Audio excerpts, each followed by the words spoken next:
Hi everybody, welcome back to the channel, Fishing AT, and join me today, Wednesday the 31st of January. I'm fishing at Lilstock on the North Somerset coast.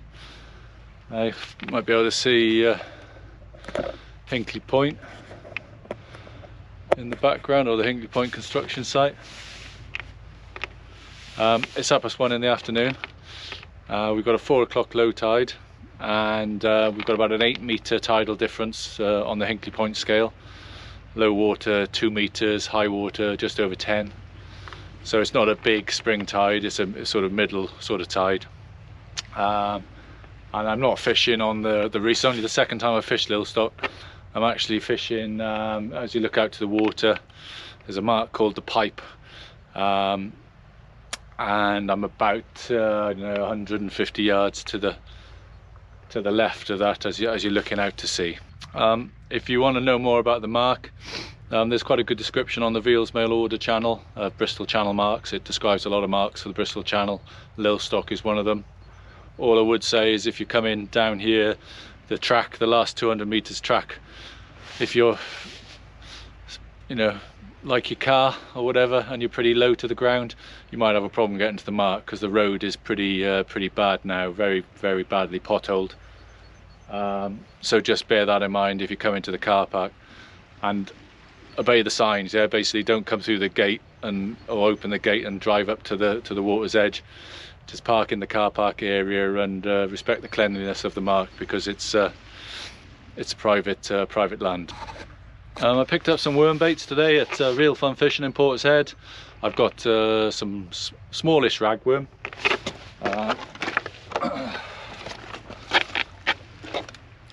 So I've got some smallest king rag, and I've also got some bigger sort of yellowtail lug, which are generally bigger than your average blow lug, but far more expensive. So might be in excess of £30 a pound for yellowtails, compared to about 22 quid for blow lug. I've got also frozen squid, mackerel and anchovies. Weather-wise, it's quite overcast, about 7-8 degrees. We've got a lightish westerly, southwesterly wind, about 10 mile an hour. But that's picking up to 15 to 17 this evening. There may be some shelter here from the westerly wind as it swings around a bit from southwesterly. We'll see. No fishes yet. Worm baits are coming back stripped after 30 minutes. No bites, but must be crab or something like that, small fish. And the tide is receding rapidly. You can see in the hour and a half I think I've been here, we've gone down about 30 yards. I'm not fishing a rotten bottom. Confident that I can cast just about far enough to hit sand, which I am. So that's 3 hours down, 3 hours up, and if I fish longer than 3 hours up, which will be past 7 o'clock tonight, then obviously I'll probably put a rotten bottom on as I make my way up the bank further from where I am. And that's the plan, basically, just to fish down to low at 4, and then maybe 4 hours of the flood. Not going to fish right up to high tide. Probably won't have enough, looking at where the high tide mark is. I probably won't have enough casting ability to actually get it onto the sand where I am. It's 3:30, coming up for low tide. Not a sausage. When I arrived at the mark they call the Pipe, which is just directly opposite the where you come off the end of the path onto the coast, there's a water drainage pipe, quite a large one, just draining out about 10 yards off the end of the bank. Two lads fishing there, two guys fishing there. They've been there since early hours this morning, I think. They've getting a lot of bites in the dark. They said they had some thornback rays, no cod. They think they lost a cod, but obviously it had gone very quiet during the daylight hours, which is what I'm finding basically. So this is a 10.2 metre tide, I think, on Hinkley scale, and just the sand is just starting to appear in front of me there. And I reckon from where I was casting, probably about 60 yards of boulders basically to clear to get onto the onto the sand. I think at the mark they call the pipe, it looks like there's a gully in there, so it's a little bit closer. You're probably 45 yards, so probably why it's a favourite mark, because there's less rubble to clear. The beauty of Lilstock is that you can go and fish over on the reefs at low tide. Not an experience I've done here, so probably save that for another time, but they say that's a favoured low water mark, and then people come back here for high water. But anyway, the tide's almost turning, and hopefully the action might pick up too. Just gone low water. Tide doesn't hang around here. Once it's hits low, it turns straight away, so that sand patch that was there is gone straight away immediately. The wind's got up as forecast, so yeah, it's blowing quite hard now, westerly, but not too uncomfortable. Just on the rigs today, just a normal pulley pennel, fishing 210 gram lead. Not that you need it, I'm just trying to use it for a bit of distance. I got a Gemini splashdown or a breakaway imp, a link swivel, and my rig body is 100 pound ASSO. I got a bead, pulley bead, size 2 cedar swivel. So rig body is typically 30 to 60 pound amnesia. This is 60 pound amnesia, and I've got 2 J hooks, 2.0 or 3.0 J hooks, and this is a mackerel bait that's been out for 45 minutes untouched, and the worm baits are coming back pretty much untouched as well. Anyway, tide has turned, perhaps luck will as well.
Well, here's a fact for you that I certainly didn't know, and shows my naivety about Me thinking that the lugworm we buy in the shop is mostly dug in the UK.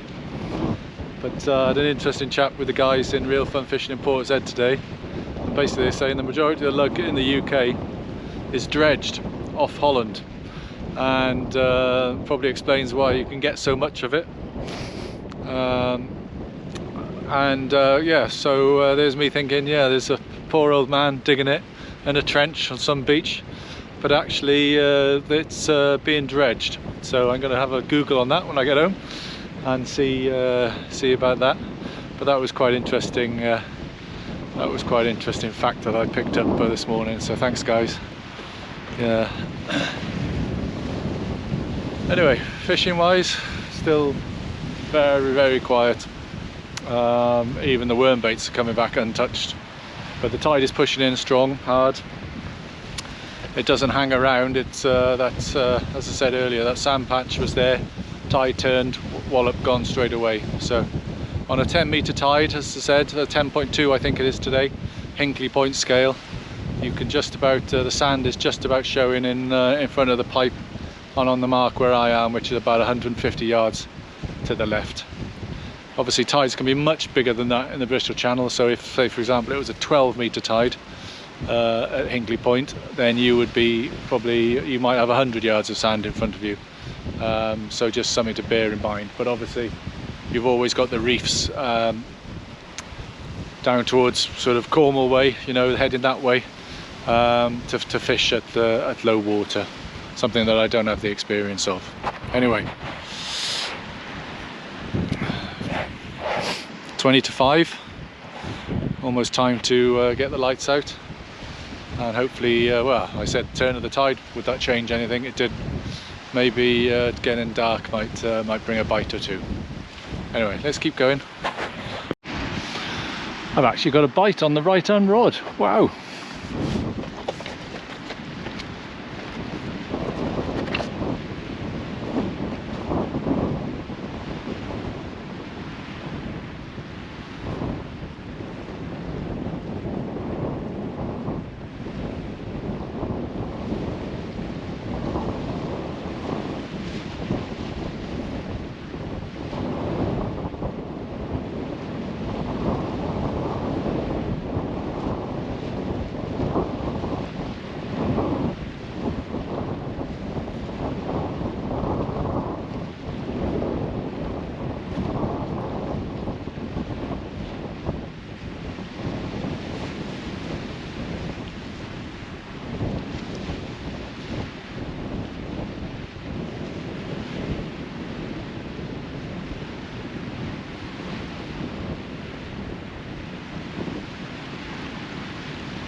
Just about sums up my luck. Missed it.